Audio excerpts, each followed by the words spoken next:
स्वागत है साथियों, एक बार फिर से आपके अपने YouTube चैनल नैतिक पथ क्लासेस पर। आज की हमारी एक और नई वीडियो, जिसके लिए हमने थंबनेल में लिया है महिलाओं को सशक्त बनाने के लिए हरियाणा सरकार का एक और कदम, यानी कि आत्मनिर्भर बनाने के लिए एक और कदम उठाया है।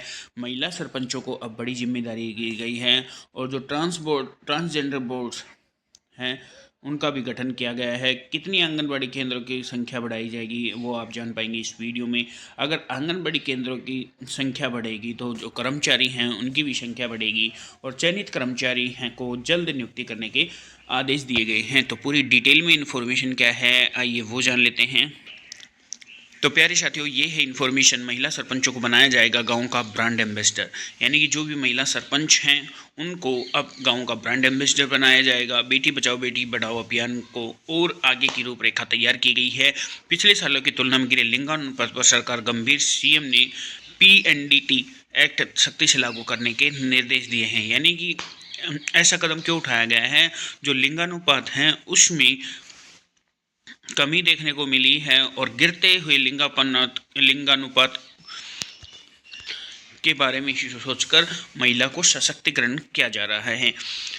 डिटेल में इन्फॉर्मेशन है कि पिछले सालों की तुलना में गिरे लिंगानुपात को हरियाणा सरकार ने गंभीरता से लिया। मुख्यमंत्री नायब सिंह सैनी ने शुक्रवार को महिला एवं बाल विकास विभाग की बैठक में फैसला किया कि बेटी बचाओ बेटी पढ़ाओ के अभियान के तहत राज्य की सभी महिला सरपंचों को उनके संबंधित गांवों का ब्रांड एम्बेसडर बनाया जाएगा। यानी कि जो भी महिला सरपंच हैं उनको जो गाँव उन्हीं के गांव में ब्रांड एम्बेसडरों को बनाया जाएगा।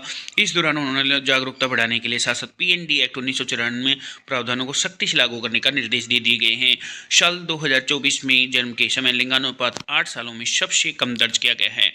बैठक में मुख्यमंत्री ने कहा कि इस पहल का उद्देश्य प्रधानमंत्री मोदी की ओर से पानीपत में शुरू गए अभियान में उनकी सक्रिय भागीदारी सुनिश्चित करना है। यानी कि जो पानीपत से शुरुआत की गई थी बेटी बचाओ बेटी पढ़ाओ अभियान की, उसी उद्देश्य को लेकर इस प्रकार की शुरुआत की गई है।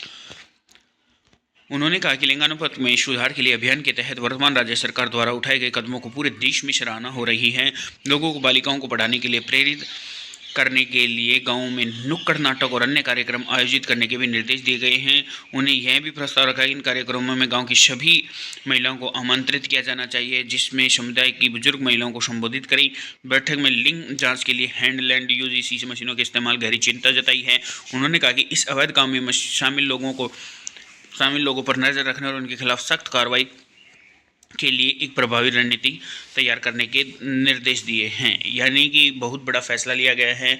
जो भी महिला सरपंच होंगी उनको अब गांव का जो ब्रांड एम्बेसडर है वो नियुक्त किया जाएगा और इससे जो भी और महिलाओं के लिंगानुपात को उठाने के लिए जो गांव में नुक्कड़ सभाएं कार्यक्रम आयोजन किया जाएगा और जो भी ये कार्यक्रम आयोजन किया जाएगा तो उनकी जो 100% महिलाओं को उसमें भागीदारी करने का उद्देश्य है। और जो लिंग जांच के लिए जो हैंड हेल्ड UGC मशीन्स हैं उन पे गहरी चिंता जताई है और कोई भी अगर इसमें शामिल पाया जाता है लापरवाही करता हुआ तो उनके खिलाफ जो है वो कड़ी कार्रवाई की जाएगी।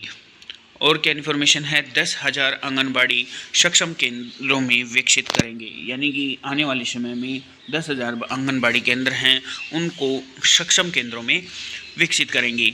मुख्यमंत्री ने कहा कि 5 वर्षों में 10,000 आंगनबाड़ी केंद्रों को सक्षम आंगनबाड़ी केंद्रों के रूप में विकसित करेंगे। 563 आंगनबाड़ी केंद्रों को अपग्रेड करने के लिए केंद्र सरकार ने 563 लाख रुपए का अनुदान मिला है। विभाग ने 2307 आंगनबाड़ी केंद्रों को अपडेट करने का एक प्रस्ताव केंद्र को भेजा है। सीएम ने जिन केंद्रों के पास अपने भवन नहीं है उन्हें अप्रयुक्त या कम उपयोग वाले स्कूल या अन्य भवनों में स्थानांतरित किया जाए।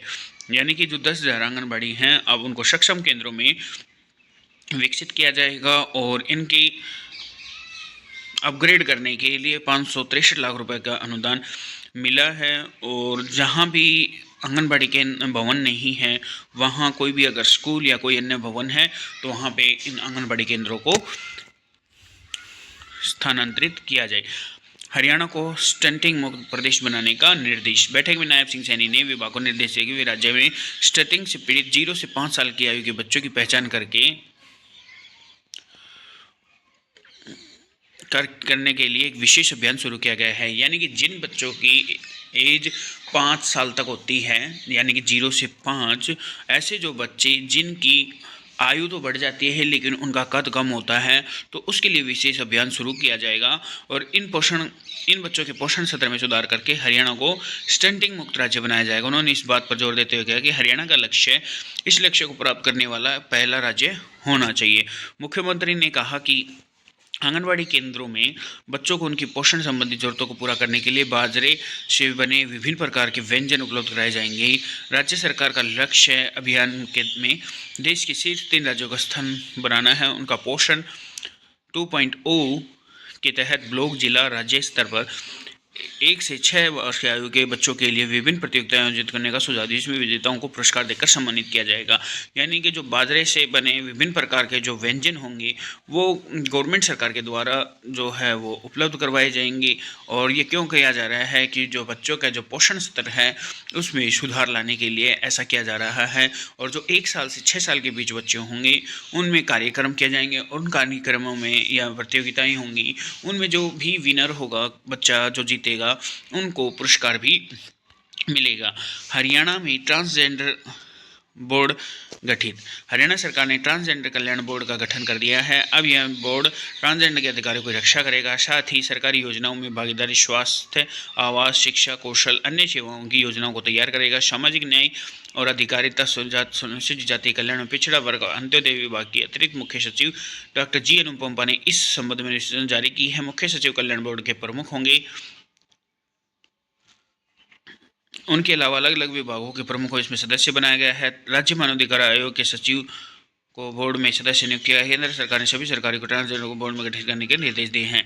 यानी कि जो ट्रांसजेंडर हैं यानी कि जो किन्नर कैंडिडेट्स हैं ट्रांसजेंडर, अब उनके लिए अलग से बोर्ड का गठन किया गया है। और इस बोर्ड के जो चेयरमैन रहेंगे यानी मुख्य सचिव जो होंगे वो कौन होंगे? मुख्य सचिव होंगे जिनका नाम है विवेक जोशी जी, वो इस बोर्ड के प्रमुख होंगे। इसके अलावा अलग अलग डिपार्टमेंट से भी इसमें सदस्य को लिया गया है। और एक इन्फॉर्मेशन है साथियों कि चयनित चतुर्थ श्रेणी के कर्मचारियों को जल्द से जल्द नियुक्ति करने के आदेश, यानी कि उनको बोला गया है कि जो भी 4th क्लास यानी कि चतुर्थ श्रेणी के कर्मचारी हैं उनको जो ज्वाइनिंग के हैं आदेश जल्द से जल्द करने के दिए गए हैं। ग्रुप डी के चतुर्थ श्रेणी कई कर्मचारियों की अब तक विभाग में नियुक्ति नहीं हो सकी है। इससे नवीन कर्मचारियों की तनख्वाह नहीं बन पा रही है। हरियाणा सरकार ने इसे गंभीरता से लिया है। राज्य के मानव संसाधन विभाग ने प्रशासनिक सचिवों, विभाग के अध्यक्ष, मंडल के आयुक्तों और उपायुक्तों को निर्देश जारी करते हुए कहा है कि नए कर्मचारियों को जल्द से जल्द नियुक्ति दी जाए। हालांकि इनकी जगह पर अभी कच्चे कर्मचारी लगे, अब इन कर्मचारियों को हटाया जाएगा या फिर इन्हें खाली किया जाएगा, खाली पदों पर समायोजित किया गया। कई महीने पहले हरियाणा कर्मचारी चयन आयोग की ओर से ग्रुप डी का परिणाम जारी किया गया था। इस परिणाम के बाद अभी तक कई कर्मचारियों की नियुक्ति नहीं हो पाई है। यानी कि जो ग्रुप डी का रिजल्ट आया था, आज भी ऐसे काफ़ी कैंडिडेट्स हैं जिन्होंने ज्वाइनिंग नहीं की है और ज्वाइनिंग नहीं कर पाने के कारण उनकी सैलरी भी नहीं बन पा रही है। और इनकी जो जगह जो कच्चे कर्मचारी लगे हुए हैं इनको हटाया जाएगा या इनकी खाली पद पर समायोजित किया जाएगा, ये तो आने वाले समय में ही देखने को मिलेगा। तो साथियों ये अपडेट थी कि हरियाणा में ट्रांसजेंडर बोर्ड का गठन किया गया है। जो 4th क्लास कर्मचारी हैं उनको ज्वाइनिंग करने के आदेश दिए गए हैं। जो 10,000 आंगनबाड़ी केंद्र हैं उनको शिक्षण केंद्रों में विकसित किया जाएगा, जिनके लिए 563 लाख रुपये का अनुदान मिला है। और हरियाणा को स्टंटिंग मुक्त बनाने का लक्ष्य रखा गया है, यानी कि जिनकी भी बच्चे की एज 0 से 5 है और उनकी आयु के अनुसार अगर उनका कद नहीं बढ़ रहा है, यानी कि बच्चा 5 साल का अनुसार 5 साल के जो एज होनी चाहिए वो नहीं हो पा रही है, यानी कि उसकी एज कम लग रही है, तो उसको भी प्रदेश मुक्त बनाने की घोषणा की गई है। और सबसे बड़ी जो जिम्मेदारी दी जाएगी वो महिला सरपंचों को दी जाएगी कि अब उनको उन्हीं के गांव में उनको ब्रांड एम्बेसडर बनाया जाएगा। साथियों, अगर आप इसी तरह के अपडेट पाना चाहते हो बेल आइकन को ऑन कर लीजिएगा। जब भी हमारी तरफ से कोई नेक्स्ट अपडेट आएगी तो उसका नोटिफिकेशन आपको मिल जाएगा। थैंक यू दोस्तों।